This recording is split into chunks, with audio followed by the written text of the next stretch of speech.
What happens when the architect of federal police reform becomes the victim of the very misconduct he's fighting? 6 hours earlier, Dr. Jonathan Hayes had started his morning like any other. His alarm buzzed at 5:30 a.m. in his suburban Virginia home. Family photos lined the hallway. His wife, Maria, their 2 teenage children, and pictures spanning a distinguished career in federal law enforcement. One frame showed a younger Hayes shaking hands with 3 different FBI directors over the years. The morning news played in the background as he prepared coffee. A reporter discussed recent police reform initiatives. Anonymous federal officials continue pushing for nationwide body camera requirements and enhanced oversight programs. Hayes adjusted his tie, listening intently. He knew more about those initiatives than the reporters could imagine. Meanwhile, across town, Officer Bradley Townsend was already complaining in the precinct locker room. More federal oversight bullshit, he grumbled to his partner. These Washington desk jockeys don't know real police work, probably never even been in the field. His locker was decorated with photos from questionable arrests, almost exclusively young black men in handcuffs. A complaint file sat nearby, thick with unresolved allegations. Townsend had been investigated 7 times in 5 years. Each investigation mysteriously stalled or disappeared. "I'm telling you, Davis," Townsend continued, "these feds think they can tell us how to do our jobs. Wait till one of them tries walking in our shoes." At FBI headquarters, Hayes reviewed briefings in his corner office. Awards and commendations covered the walls, but the nameplates were strategically angled away from the door. His secretary knocked. "Director, your 6 p.m. community engagement is confirmed. The venue is downtown on 5th Street. Hayes nodded, closing a file marked Metropolitan Police Reform Initiative, Phase 2. Inside were statistics that would horrify the public. Arrest disparities, complaint patterns, and evidence of systematic misconduct across multiple precincts. His phone buzzed with a text from Maria. "Don't work too late tonight. Sarah has a recital tomorrow." Leaving at 5:30, he typed back, "Wouldn't miss it." Townsend spent his afternoon patrol targeting the same neighborhoods he always did. His radio crackled constantly with reports he ignored, focusing instead on luxury cars driven by black professionals. In 3 hours, he pulled over 4 vehicles. All drivers were black. All were released without tickets, but not before being subjected to extended searches and hostile questioning. His dashboard camera captured everything, but Townsend knew the footage rarely got reviewed. Internal Affairs was overwhelmed, understaffed, and largely ineffective. He felt invincible. At 4:45 p.m., dispatch announced, "All units, federal officials are conducting surprise inspections of body camera compliance. Ensure all equipment is functioning properly." Townsend cursed under his breath. He'd been forgetting to activate his camera for months. Today, he reluctantly switched it on. Hayes left headquarters precisely at 5:30, driving his personal vehicle to avoid attention. The community meeting was part of a listening tour he'd quietly organized. Tonight's topic: building trust between federal law enforcement and local communities. He was scheduled to speak anonymously, identified only as a senior federal official. The irony wasn't lost on him. For months, he'd been crafting policies to address exactly the kind of misconduct that plagued departments nationwide. His reforms required body cameras, mandatory reporting, and federal oversight of police internal affairs. Many officers resented the changes, without knowing their architect was a black man who'd experienced discrimination firsthand throughout his career. Townsend's radio buzzed. "Unit 47, reports of suspicious activity on 5th Street. Luxury vehicle. Possible theft in progress." "I'll handle it," Townsend responded eagerly. 5th Street was his favorite hunting ground. It was an upscale area where successful black professionals stuck out like sore thumbs, at least in his mind. Hayes parked outside the community center, checking his watch. 15 minutes early, as always. He straightened his tie, grabbed his briefcase, and stepped out of his sedan. From across the street, Townsend's patrol car pulled up. The officer's eyes immediately locked onto Hayes. Expensive car, tailored suit, confident posture. Everything that triggered his deepest prejudices and resentments. Townsend had no idea he was about to confront the most powerful law enforcement official in the country. And Hayes had no idea his theoretical reforms were about to become brutally personal. The stage was set. 2 men representing opposite sides of American justice were about to collide in a confrontation that would change everything. Neither could have predicted what would happen when assumptions met reality on that Washington, D.C. street corner. "Get your dirty hands off that car, boy!" Townsend's voice carried across the street as he slammed his patrol car door and marched toward Hayes with theatrical aggression. Hayes turned slowly, his expression controlled but alert. He'd been through this before, but never quite so publicly. "Good evening, officer. Is there a problem?" "Don't play dumb with me," Townsend snarled, shoving Hayes hard against the sedan. The impact echoed off nearby buildings as pedestrians began to stop and stare. "Hands on the vehicle now." Hayes complied, placing his palms flat on the car's roof. "Officer, I believe there's been a misunderstanding. This is my vehicle." Townsend laughed mockingly, beginning an aggressive pat-down that was more performance than procedure. "Your vehicle, right? Let me guess. You're a doctor? A lawyer? Maybe a senator?" His voice dripped with sarcasm as he deliberately spoke loud enough for the growing crowd to hear every word. "I work for the federal government," Hayes replied calmly, his voice steady despite the humiliation. "Federal government?" Townsend howled with laughter, roughly yanking Hayes's wallet from his jacket pocket. "What are you, a janitor at the post office? Don't try to impress me with your fancy words, boy." By now, a dozen people had gathered on the sidewalk. Cell phones emerged, recording the encounter from multiple angles. Hayes noticed the cameras and felt a mixture of relief and dread. Evidence was being created, but his dignity was being destroyed in real time. Townsend examined Hayes's driver's license with exaggerated suspicion. "Dr. Jonathan E. Hayes," he read aloud mockingly. "Ooh, doctor. What kind of fake degree did you buy online?" He held the license up to the light theatrically. "Probably forged. The address says Fairfax County. Real fancy neighborhood. No way someone like you lives there legitimately." "Officer, you can verify everything through your system," Hayes said, his voice remaining remarkably composed despite the escalating situation. "Don't tell me how to do my job," Townsend snapped, grabbing Hayes's shoulder and spinning him around to face the crowd. "You people think you can waltz into nice neighborhoods, steal cars, and nobody will notice. Well, I notice everything." The crowd was getting larger and more restless. A woman in business attire called out, "This is excessive force." An elderly man shook his head in disgust. But Townsend fed off the attention, puffing out his chest like a performer on stage. "Everyone needs to step back," Townsend barked at the crowd. "This is official police business.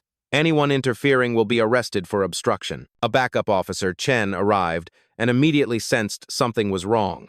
He approached cautiously, studying Hayes's face with growing recognition.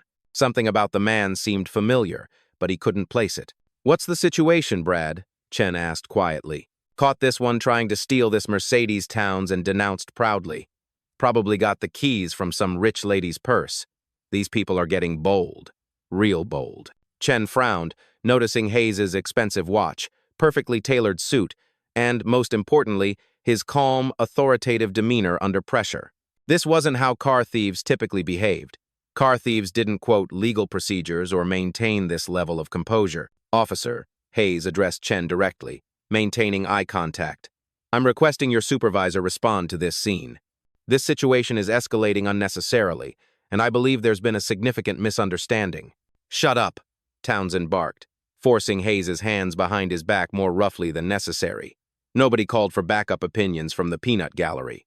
He began searching the vehicle's interior, tossing papers onto the street with deliberate carelessness and obvious disrespect. Hayes's briefcase tumbled out of the passenger seat, falling open and scattering federal documents across the pavement. Chen caught sight of official letterhead and stepped closer to examine them. His eyes widened as he read FBI director on several documents, along with classification stamps and federal seals. "Brad," Chen whispered urgently, tugging at his partner's sleeve. "Maybe we should slow down here." "Maybe we should do what?" Townsend interrupted, not looking up from his theatrical search. "Let him go because he's wearing a nice suit? That's exactly the problem with cops today. No backbone. No respect for real police work." Hayes's phone began buzzing insistently in his jacket pocket. The caller ID, partially visible through the fabric, read, "Deputy Director Carter, U.R. Gent." Chen saw it and felt his stomach drop like a stone. "Officer Townsend," Hayes said with increasing firmness and authority, "I'm strongly advising you to step back and reassess this situation. Contact your supervisor immediately. This is not going to end the way you think it will." "Advising me?" Townsend's voice rose to a shout that echoed off the surrounding buildings. "You're about to be in handcuffs, Einstein. You don't advise anybody. You don't tell me nothing." He leaned close to Hayes's ear, speaking just loud enough for the cameras to pick up every humiliating word. Know your place, boy. This is my world, not yours. My streets, my rules. The crowd was growing larger by the minute, and their expressions were shifting from curiosity to outrage and disbelief. Someone shouted, "This is completely wrong." Another voice called out, "Leave that man alone." A teenager with her phone held high yelled, "This is going viral, officer." Townsend fed off the attention like fuel on a fire, becoming more theatrical and aggressive with each passing moment. "Everyone stay back. This is official police business." He returned to searching the car, his movements becoming more destructive and disrespectful with each passing second. Then, he found what he'd been looking for, or rather, what he'd brought with him. From his utility belt, Townsend palmed a small plastic baggie containing white powder. With practiced movements honed over dozens of similar encounters, he slipped it under the driver's seat during his search. "Well, well, well," he announced triumphantly, his voice carrying across the entire street. "What do we have here?" He held the baggie high for everyone to see, like a trophy. "Cocaine! Felony possession with intent to distribute?" Hayes turned to face him directly, his eyes blazing with controlled fury and righteous indignation. "Officer, that substance is not mine, and you know exactly where it came from, right?" Townsend smirked, waving the evidence like a flag. "It never is theirs. Cocaine just magically appears in cars all by itself, right? Just falls from the sky into luxury vehicles." He addressed the crowd mockingly. "This is going to be a real good arrest. Career criminal caught red-handed." Chen stepped forward, deeply uncomfortable and increasingly panicked. "Brad, maybe we should test that substance before we make any official charges." "Test it?" Townsend laughed dismissively. "What's to test? Drugs are drugs. Chen, don't go soft on me now. Book him for felony possession." Hayes looked directly into the nearest camera phone, his voice clear and authoritative despite his compromised position. "I want everyone here to remember exactly what they're witnessing. Document everything you see. Record every word. Truth has a way of revealing itself, and when it does, there will be consequences." "Truth?" Townsend spat with obvious contempt. "The truth is you're a drug dealer who thought his fancy car and expensive clothes would protect him from real police work. Well, guess what, Professor? Not in my precinct. Not on my watch." As Townsend reached for his handcuffs with obvious satisfaction, Hayes's phone rang again. This time, the caller ID was clearly visible to everyone nearby. FBI Deputy Director, emergency call. Chen's face went completely pale as all the pieces began falling into place like a puzzle solving itself. He'd seen this man before in federal briefings, on internal FBI communications, in official photographs with the Attorney General and other high-ranking officials. "Brad," he whispered desperately, grabbing his partner's arm, "I think we need to stop, right now. We need to arrest this drug dealer and get him off my streets." Townsend interrupted with complete confidence, utterly oblivious to the mounting evidence of his catastrophic mistake. "Game over, fancy boy. Welcome to the real world." But the real world was about to become something entirely different than what Officer Bradley Townsend had ever imagined possible. The handcuffs clicked shut around Hayes's wrists with a metallic finality that seemed to echo through the stunned crowd. Townsend practically strutted as he guided his prisoner toward the patrol car, savoring every moment of his perceived victory. "Watch your head," Townsend said with mock politeness, shoving Hayes into the back seat harder than necessary. "Wouldn't want you getting hurt before your court date, Doctor." He drew out the title with dripping sarcasm, then slammed the door with unnecessary force. Hayes sat quietly in the back seat, his dignity intact, despite the humiliation. Through the window, he could see the crowd still recording, their faces a mixture of outrage and disbelief. He nodded slightly toward the cameras, a subtle acknowledgement that their documentation would prove crucial. Chen climbed into the passenger seat, his hands shaking as he fastened his seatbelt. "Brad, I really think we should call the supervisor before we process this. Something doesn't feel right." "About what doesn't feel right?" Townsend interrupted, pulling away from the curb. "Is that you're questioning a textbook arrest? Stolen vehicle, drug possession, resisting arrest. It's Christmas morning, Chen." "He wasn't resisting arrest," Chen said quietly. "He was arguing. With me? That's resisting in my book." In the back seat, Hayes remained silent, but his mind was working methodically through the situation. His phone had stopped buzzing, which meant his staff would be implementing emergency protocols within minutes. Deputy Director Carter would have already initiated a location trace when the first call went unanswered. At the precinct, word was already spreading in whispers. Desk Sergeant Miller had seen Hayes during booking procedures and recognized him immediately from federal law enforcement conferences. His face had gone white, but he'd said nothing, uncertain of the proper protocol for such an unprecedented situation. Davis, Miller quietly called to another officer. "Make sure the holding cells are clean and get me the watch commander's number, now." Townsend strutted through the precinct doors like a conquering hero, pulling Hayes along roughly by the arm. "Got ourselves a real prize tonight, boys. A car thief with a drug habit and a fancy vocabulary." Hayes maintained his composure as they processed him, providing information in clear, measured tones that further unsettled the desk staff. When asked for his occupation, he stated simply, "Federal law enforcement." "Federal law enforcement?" Townsend mocked loudly enough for the entire booking area to hear. "Probably a security guard at the Social Security office. These people always inflate their job titles." During the fingerprinting process, Hayes requested his one phone call. Townsend grinned maliciously. "Sure thing, doctor. Call your dealer and tell him to find a new corner to work." Hayes was escorted to the phone, his handcuffs temporarily removed. He dialed a number from memory and waited. When someone answered, his words were quiet but precise. "This is Director Hayes. I'm currently in custody at the 5th Precinct. Implement Protocol 7 immediately." The desk sergeant overheard and nearly choked on his coffee. Protocol 7 was federal code for an emergency involving high-ranking law enforcement officials. Townsend snatched the phone away. "Time's up, hotshot. Back to your cell." As Hayes was led to holding, other detainees looked up with surprise. The man in the expensive suit didn't belong here, and his calm, authoritative presence was unmistakable, even in handcuffs. "What are you in for?" asked one detainee. "A misunderstanding," Hayes replied quietly. "That's about to become very expensive for some people." Outside the precinct, black SUVs with government plates were beginning to arrive. Federal agents in dark suits emerged, their expressions grim and purposeful. They moved with military precision toward the precinct entrance. Watch Commander Peterson was in his office when his phone rang. The voice on the other end was crisp and professional. "Commander, this is Deputy Director Carter, FBI. We believe you have Director Jonathan Hayes in custody. I need to speak with whoever authorized his arrest immediately." Peterson's face was drained of color. "Did you say Director Hayes? FBI Director Hayes?" "That's correct, Commander. And I suggest you handle this situation very carefully from this point forward." Peterson's hands shook as he hung up the phone. He immediately called for Townsend and Chen to report to his office, then began reviewing the arrest report with growing horror. Meanwhile, Townsend was celebrating with other officers in the break room. Took down a real smooth operator tonight. Thought his fancy suit would save him, but justice is colorblind, boys. His radio crackled. "Officer Townsend, report to the watch commander immediately." "Probably wants to congratulate me," Townsend grinned, straightening his uniform. "Biggest arrest of the month, guaranteed." Chen followed reluctantly.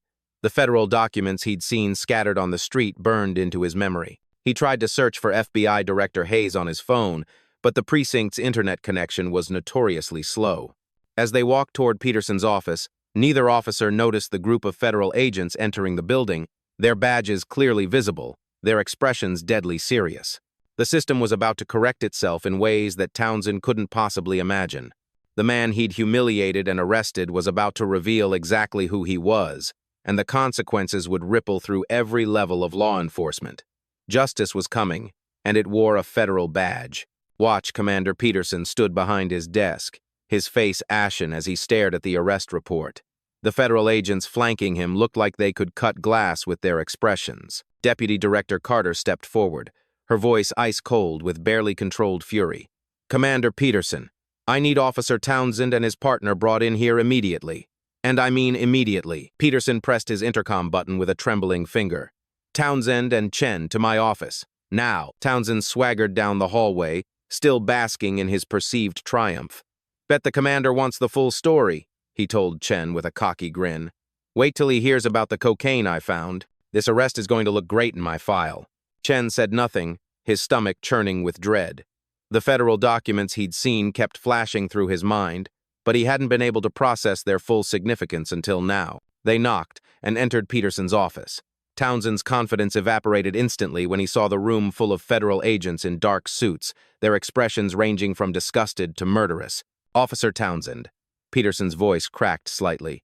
"Do you want to tell me exactly who you arrested tonight?" "Some car thief with delusions of grandeur," Townsend replied, but his voice had lost its earlier bravado, called himself a doctor, claimed to work for the federal government.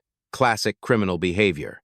Inflate the resume, hope for leniency. Deputy Director Carter stepped forward, her FBI badge gleaming under the fluorescent lights. Officer Townsend, let me introduce myself. I'm Deputy Director Sarah Carter, Federal Bureau of Investigation. The man you arrested tonight is my boss. Townsend's face began to drain of color. Your boss? FBI Director Jonathan Hayes, Carter continued, her voice cutting through the room like a blade. The highest-ranking law enforcement official in the United States. The man whose policies have been reshaping police departments nationwide. The man you handcuffed, humiliated, and charged with felony drug possession. The words hit Townsend like physical blows. His mouth opened and closed soundlessly as the full magnitude of his mistake crashed down on him. Chen closed his eyes and whispered a prayer under his breath. That's impossible, Townsend stammered. He was stealing a car. I found drugs. You found drugs that you planted? Agent Morrison interrupted, stepping forward with a tablet displaying crystal-clear body camera footage. We've reviewed everything. Your camera, Chen's camera, and 12 civilian cell phone videos. We watched you palm the baggie and slip it under the seat. Townsend's legs gave out slightly, and he grabbed the back of a chair for support. I didn't know. You didn't know because you didn't want to know. Carter's voice rose with controlled rage. You saw a successful black man in an expensive car, and your prejudice did the thinking for you. Your bias was so complete, so overwhelming that you couldn't see reality, even when it was staring you in the face. Peterson found his voice. Officer Townsend, you're suspended immediately, pending a full investigation. Badge and weapons, now. With shaking hands, Townsend began removing his badge. The metal felt impossibly heavy as he placed it on Peterson's desk. His service weapon followed with a dull thud that seemed to echo through the silent room. Where is Director Hayes now? Carter demanded. Holding cell number 3, Peterson whispered. Get him immediately and remove those handcuffs with a formal apology. As Peterson rushed out, Carter turned back to Towns, who looked like he might collapse at any moment. Do you understand what you've done? The man you arrested has been fighting police misconduct his entire career. He's the architect of every reform program you've been complaining about. The body camera requirements, the federal oversight protocols, the enhanced training programs, all his initiatives. Chen spoke up quietly. Ma'am, I tried to stop him. I recognized some of the documents.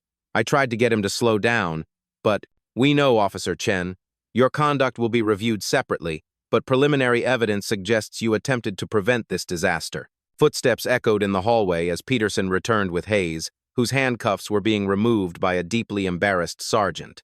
Hayes rubbed his wrists calmly, his dignity intact despite the ordeal. Director Hayes. Carter approached him with obvious relief and concern. Sir, are you injured?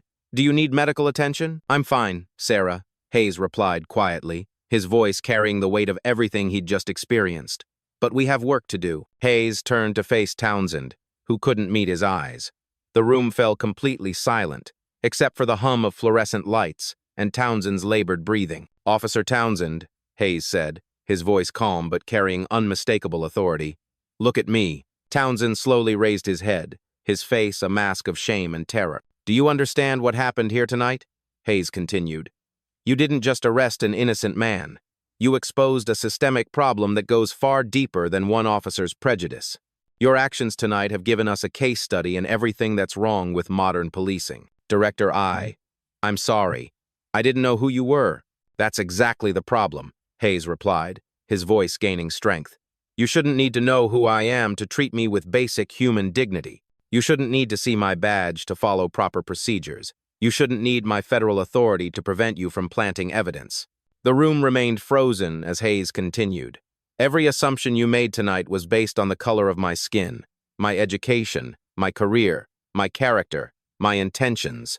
None of it mattered to you, because you couldn't see past your own prejudice. Townsend's voice came out as barely a whisper. What happens now? Carter answered before Hayes could respond. A federal civil rights investigation. Criminal charges for evidence tampering, false arrest, and violation of civil rights under color of law. And that's just the beginning. Hayes straightened his tie and looked around the room at the assembled officers and agents. What happens now is that we use this incident to create real change. This stops being about one bad officer and becomes about fixing a broken system. He turned to Peterson. Commander, I want every arrest Townsend has made in the past 2 years reviewed by federal investigators. Every complaint, every use of force incident, every traffic stop. If there's a pattern, we're going to expose it. The transformation was complete. The humiliated victim had revealed himself as the most powerful law enforcement official in the country. The hunter had become the hunted, and justice, delayed but not denied, was finally beginning to unfold. Officer Bradley Townsend's world had just collapsed entirely, and he was only beginning to understand the true cost of his prejudice and misconduct. The FBI field office buzzed with intense activity as Director Hayes established a comprehensive task force within hours of his release. Agent Morrison pulled up digital files on multiple monitors while forensic specialists examined the planted evidence under microscopes. The scale of the investigation was unprecedented. A sitting FBI director had been the victim of police misconduct, creating a federal case with massive implications that would ripple through law enforcement nationwide. Director, we've completed the preliminary evidence analysis, Agent Morrison reported. The substance Townsend planted was powdered sugar mixed with baking soda. Street value, approximately 50 cents. But the federal charges he'll face carry 25 years to life in federal prison. Hayes nodded grimly, reviewing body camera footage on his laptop. The video was damning, 12 different angles showing Townsend's evidence planting, his racist language, and his complete disregard for proper procedure. Every frame told the story of systematic abuse of power. What about his arrest history? I want everything. That's where it gets deeply disturbing, sir, Morrison replied, pulling up database records that filled 3 large monitors. Townsend has made 847 arrests in 5 years. 723 of them were black males between ages 18 and 55. That's an 85.4% rate in a district that's only 31% black. The statistical improbability alone suggests targeting, Hayes concluded, his analytical mind processing the numbers. Exactly. And here's the smoking gun. 89% of his drug possession charges were later dismissed or reduced due to procedural issues, lack of evidence, or prosecutorial concerns about case integrity. Hayes felt his jaw tighten as the implications sank in, meaning the evidence was questionable or manufactured from the start. We've identified at least 47 cases with identical patterns: expensive cars, professional-looking black men between 25 to 50, mysterious drug discoveries during routine traffic stops that somehow escalated to vehicle searches. The pattern is so consistent, it's like he was following a playbook.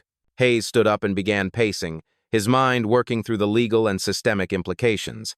Each statistic represented a life disrupted, a family torn apart, a career potentially destroyed by one officer's systematic prejudice and criminal behavior. Deputy Director Carter entered with a thick file and a grim expression. Sir, we've got victim testimonies pouring in faster than we can process them. Word spread quickly about Townsend's arrest through social media, and people are coming forward with similar experiences. The stories are heartbreaking and remarkably consistent. She opened the file, revealing photographs and case summaries. Dr. Michael Thompson, prominent cardiovascular surgeon, arrested for suspicious behavior outside his own hospital at 11 p.m. after a 16-hour surgery. Spent the night in jail. Missed 3 scheduled operations. The hospital had to issue a public apology to patients. Hayes examined the photo. A distinguished black man in his 42nd, still wearing scrubs in his mugshot. Professor James Washington, tenured economics professor at Georgetown, pulled over 17 times in 2 years, driving to and from campus. All charges dismissed, but his students started a petition demanding university security escort him to his car each evening. How many confirmed victims total? Documented and verified. 63 individuals. But we're expecting that number to triple as word spreads through community networks. The NAACP is organizing victim outreach meetings, and local news stations are running stories encouraging people to come forward.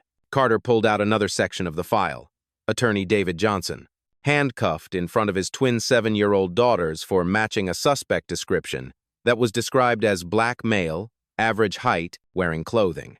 The girls are still in therapy 8 months later. Hayes closed his eyes briefly, feeling the weight of systematic injustice.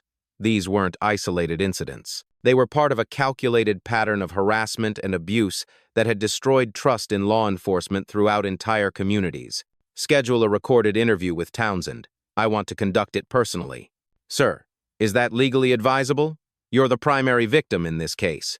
Defense attorneys could argue. That's exactly why I need to do it, Sarah. The victims in his other cases never got the chance to confront their abuser directly. They never got to look him in the eye and demand answers. Someone needs to speak for them.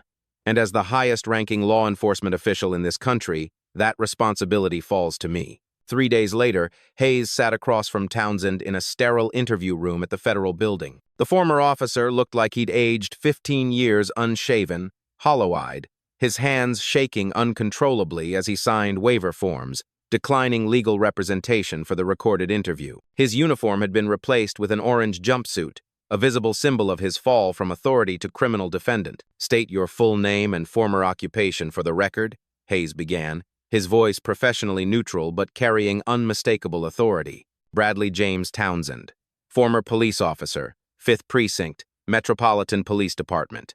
His voice was barely audible, broken. Mr. Townsend, do you understand why you're here today? Because I arrested you, without knowing who you were. Hayes leaned forward slightly, his eyes never leaving Townsend's face.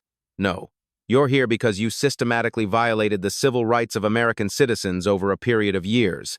My federal position is completely irrelevant to these charges. You would have done the same thing to a janitor, a teacher, a student, or an unemployed person. Isn't that correct? Townsend's silence stretched uncomfortably long, filled only by the hum of recording equipment and air conditioning. Let me rephrase the question more directly. How many innocent black men have you arrested under similar fabricated circumstances? I don't know what you mean by that. Hayes opened a thick folder methodically, the pages making soft rustling sounds in the quiet room.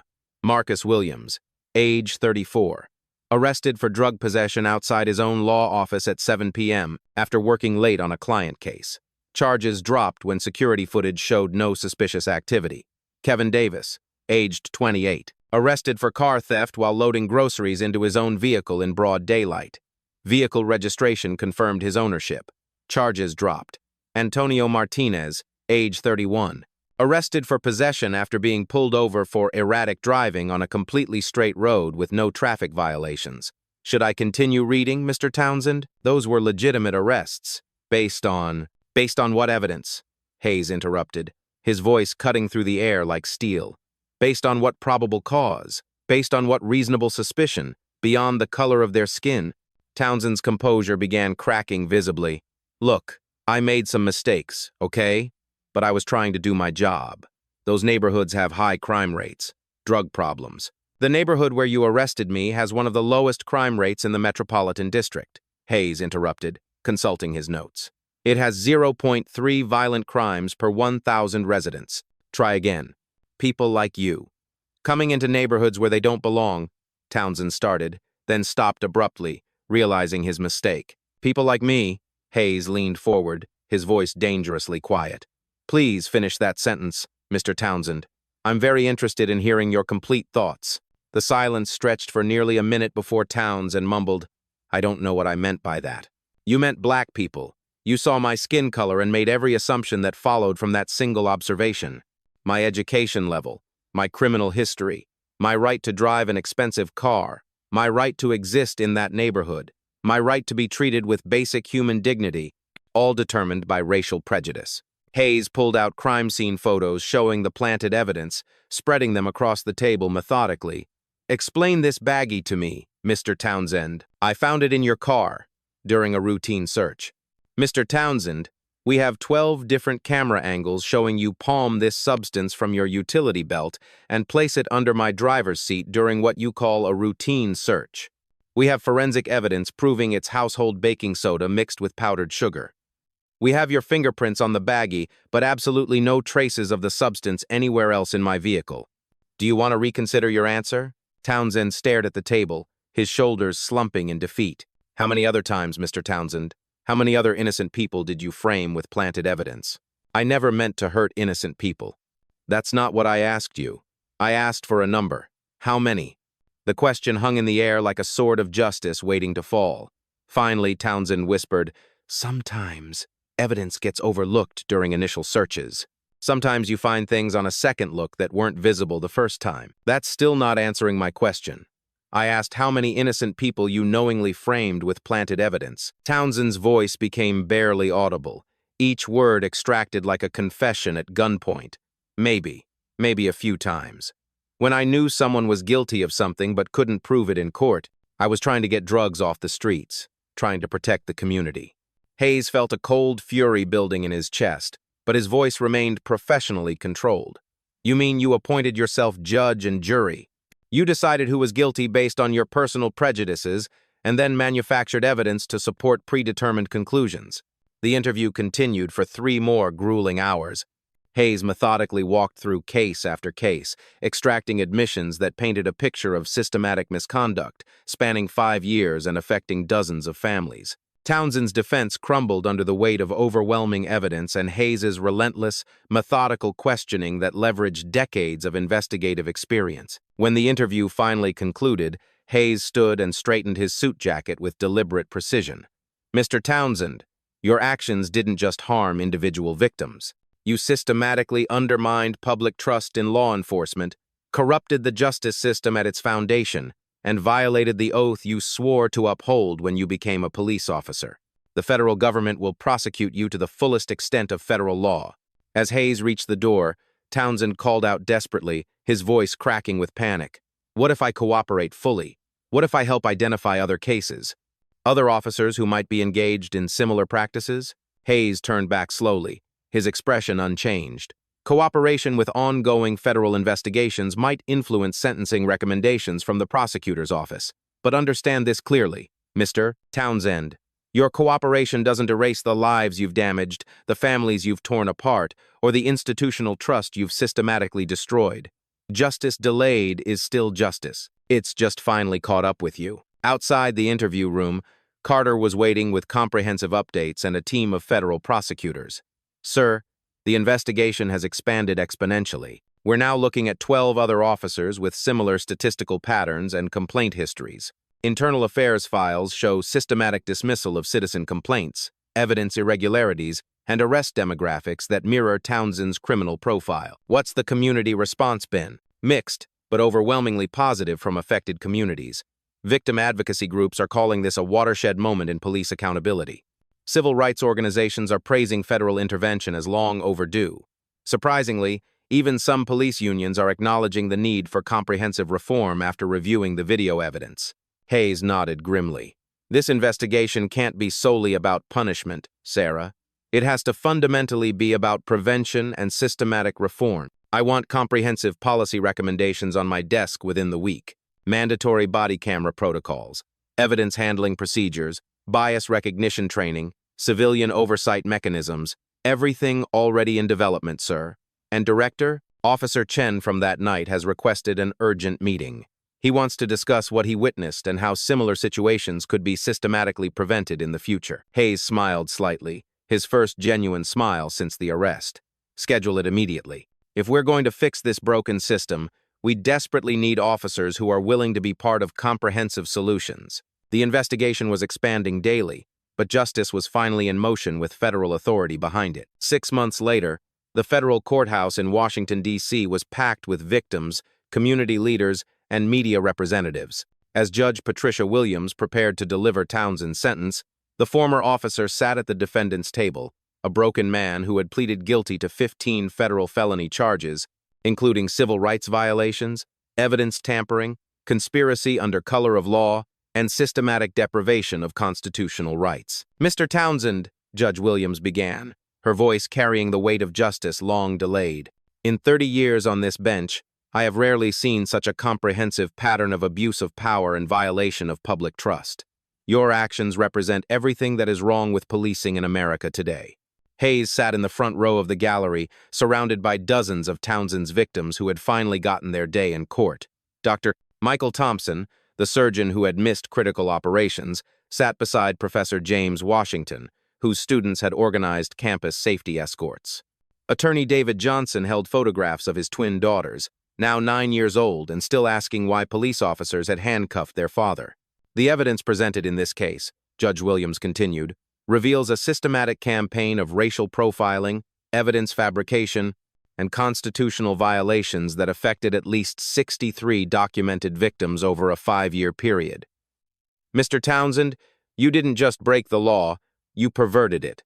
Townsend's defense attorney had argued for leniency, citing his client's cooperation with the federal investigation that had exposed 12 other officers and led to the overturning of 247 wrongful convictions. But the prosecution, led by federal attorneys working directly with Hayes's task force, had presented overwhelming evidence of systematic misconduct that demanded severe consequences. "Before I pronounce the sentence," Judge Williams said, "I want to address the broader implications of this case." When Director Hayes was arrested that evening, he could have used his federal authority to make this incident disappear quietly. Instead, he chose to expose systematic injustice and create lasting change. Hayes had testified extensively during the trial, his calm, methodical presentation of evidence providing a stark contrast to Townsend's earlier arrogance. The courtroom recordings of their interview had become required viewing in police academies nationwide, showing how prejudice could blind officers to basic humanity and professional responsibility.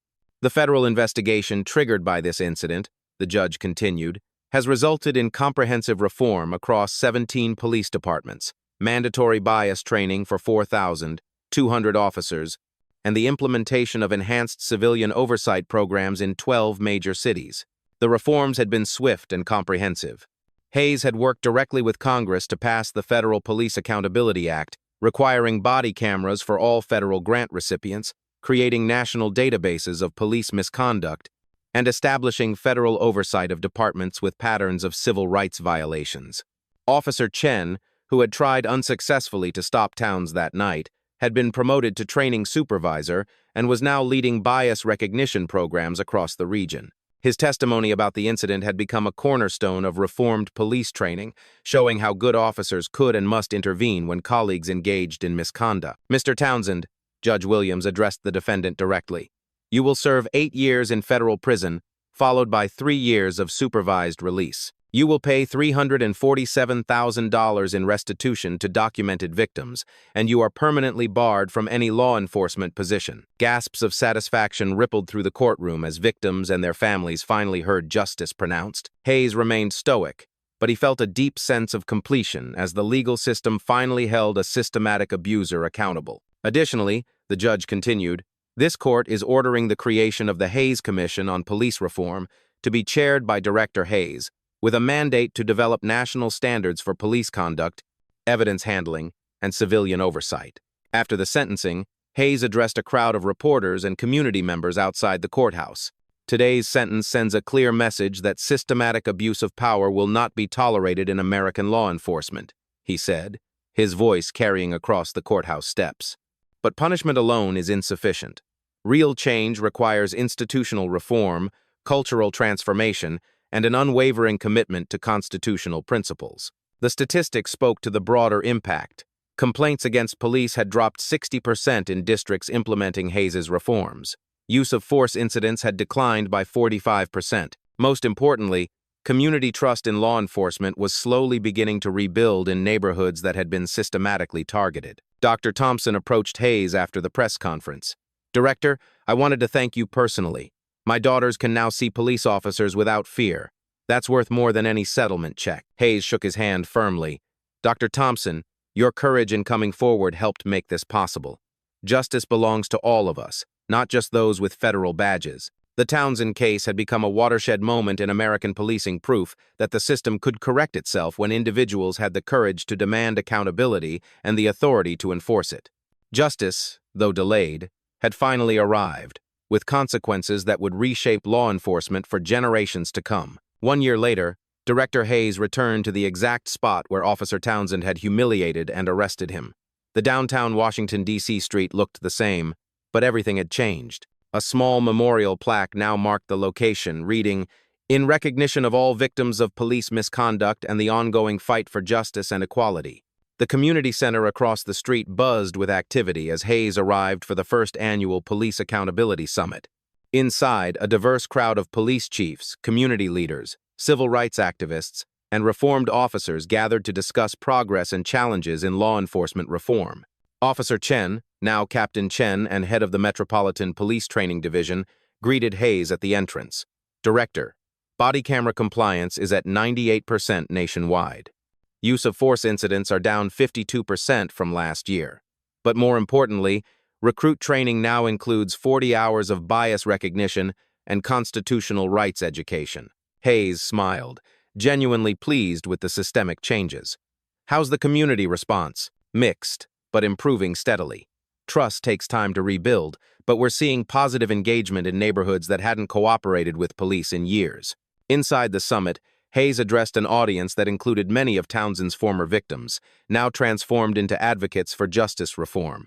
Dr. Thompson had established a foundation providing legal aid to police misconduct victims. Professor Washington was developing a curriculum for police cultural competency training.